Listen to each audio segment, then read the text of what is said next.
Ассаламу алейкум, друзья, всех приветствую. Очередной день настройки в такую грязь.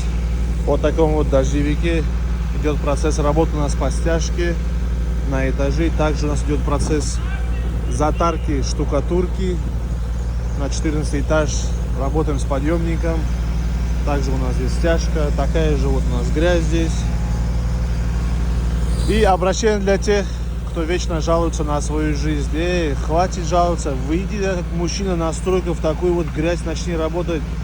Вот этот вот стяжник в день по 45 тонн песка закидывает в эту машину и не жалуется. Так что хватит плакать и выходите на стройку.